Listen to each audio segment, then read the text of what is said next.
Hello and welcome to this video on Kadans algorithm. Here I will try to explain why Kadans algorithm works. Before we go on to the details of the algorithm, let's look at the problem that it tries to solve. It's called the maximum sub-array sum problem. Given a parent array, for example, this one, its subarrays are any contiguous portions of the array. So for example, for this parent array, its subarrays can be 1, 2, or 0 to 2, or 1 to 3, and so on and so forth. So there are a lot of subarrays of this parent array, and we are expected to find out the subarray which has the largest sum out of all of these. So let's see uh, first of all, how we can solve this problem in a brute force way. So the brute force way is very simple. We simply visit each and every subarray, calculate its sum, and just update the maximum sum that we have seen so far. We keep track of the maximum sum we have seen so far. Uh, and in this way, we'll be able to find out which subarray has the maximum sum. Now, in order to visit each subarray, there are two ways. The first way is to consider different starting positions for each subarray. So, for example, I can first pick my starting position as 0 and look at all subarrays which start at 0. So they are 0, 0, 1, 0, 2, 0, 3, 0, 4. After this, I pick my starting position at 2 and sorry at 1, and I look at all subarrays which start at 1. So it is 1, 1, 2, 1, 3, and 1, 4. And so on, I can consider all starting positions and all subarrays which start at that position. And in this way, I'll be able to visit all the subarrays. I hope you're convinced about that. So there can be another way of visiting all subarrays, and it can be by picking the ending point of the subarrays.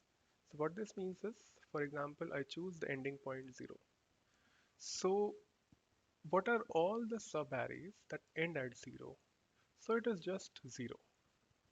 Now let's choose the starting point, I'm sorry, the ending point 1. And let us see what are all the subarrays which end at 1. So it is 0, 1, and just 1. So on, if the ending point is 2, the subarrays which end at 2 are 0, 2, 1, 2, and 1. So we can visit all subarrays in this fashion as well, calculate the sum of each, and find out which subarray has the maximum sum. Okay, so this was the brute force approach. What is the time complexity of the brute force approach? Uh, it is order of n square. Uh, and this is because we need two loops. First loop to select our starting position, and second loop to go through all the uh, subarrays which start or end at that position. So, okay, I do not want to spend too much time on the brute force approach because this video is about Kadans algorithm and explanation of why it works. So in Kadans algorithm, we need to visit subarrays using the second approach. That is, we visit subarrays such that their ending point is the same.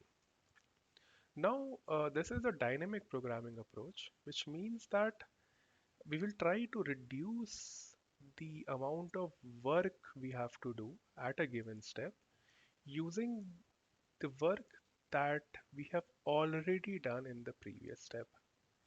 So this requires that the current step shares a part of the problem with the previous step. So let's see how this happens in this problem. So suppose I am at the ith iteration and my ending point is also I, and this means I have already solved the I minus first step, which means I know out of all the subarrays which ended at position I minus 1, I knew which one, which subarray out of these has the maximum sum. Now let's see how this helps us in solving the problem for the next step. So if you pay attention, the subarrays for the ith step can be divided into two categories. There are uh, subarrays which share a portion from the subarrays of the previous step. So for example, if this subarray had sum from 0 to 2, this subarray has sums from 0 to 2 plus an additional third term, which is the ith, the current ending point that we are at. So we are only adding the element uh, at, at which the subarray ends in all of this. Okay, so this means that the sums uh, of these subarrays is simply sums that we have calculated the previous step plus the known fixed number. So plus the ith number. All right. And there is one subarray which is just the ith number itself. This does not have any contribution from the previous. This does not share any part from the previous iteration. Okay. So since I've already solved the previous step, the previous iteration, I know which among these has the maximum sum. So let's assume it is this one. So I automatically know that out of these three, the maximum, the subarray with the maximum sum is again going to be this one. So it is max of this step, max of the I minus 1 step plus the ith, plus we just have to add the ith element, and that gives us the maximum sum that is possible using these subarrays.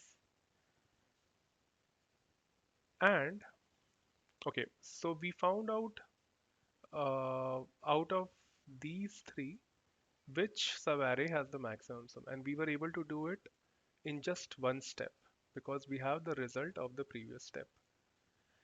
And in order to find out which subarray out of these four has the largest sum, we just need to compare the largest of the first category and the remaining subarray. And whichever out of these two has the largest sum has the largest sum of all these four subarrays. So we just compare the sum. Okay, let me clear the board. We just take the sum of this subarray, we take this subarray, compare them, and get the largest. So at this point, we have found out of all these subarrays, which subarray has the maximum sum. So we just now look at what is the maximum sum we have seen so far. Is this larger than the sum we have seen so far? If yes, simply replace this value with the new value that we see, or let the old value remain. And s- uh, we just move on to the next step. So, to sum up, in order to solve this problem, we first take the base case, which is we take the subarray which ends at position 0 and find out the maximum sum of subarrays which end at position 0. And since there is only one, the sum in this case is just the element at this position. Now, in the previous step, we have seen that if the I minus I minus one step has been solved, we can find the solution of the next step in a constant amount of time. So we find out the solution, the maximum sum of subarrays which end in position 1, and check it if it is larger than the maximum sum we have seen so far.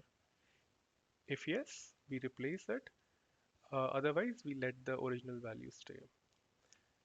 Then we, using the maximum sum we have obtained in the previous step, we calculate the maximum sum for the next step, and next, and so on and so on. So at each iteration, we calculate what is the maximum possible sum possible at this iteration, compare it with the maximum we have seen so far, and then move to the next step. So I hope this made things a bit clear. My attempt was to visually explain or give you a intuitive feel of how Cardan's algorithm works.